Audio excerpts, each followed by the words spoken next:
Welcome back. Today we are going to finish up the last badge.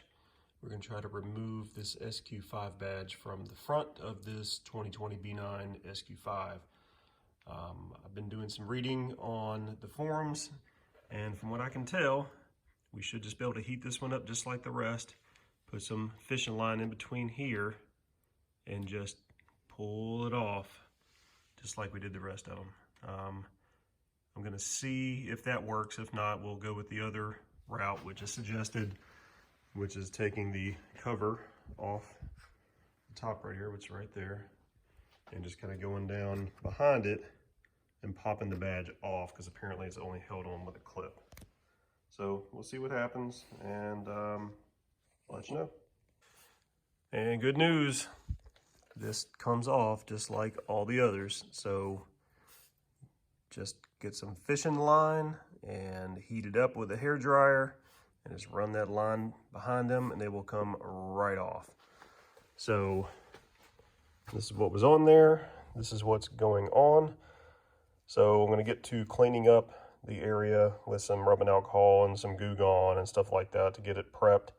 And then I'll hit it with a hair dryer again to warm up the spot. And then we'll press it in.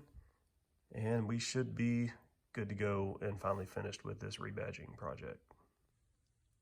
Before I put this on, I wanted to show everybody also that this is an eBay kit that we got for the SQ with the black here. And so part of the kit is they send this trim piece here that somehow goes on with these kind of anchor style screws somewhere behind the grill and all that stuff. And it's just not needed. If you can get these, it's fine. This piece here, which I assume is supposed to be that, if we line it up, it's still longer than what the stock piece is anyway. So really don't see how that's supposed to be any help.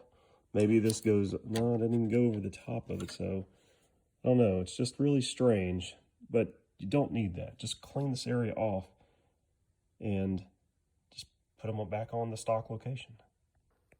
And there it is, finished product. This is not my best work. I don't feel like it is very even on the Q and the 5. So in hindsight, maybe take off this plastic piece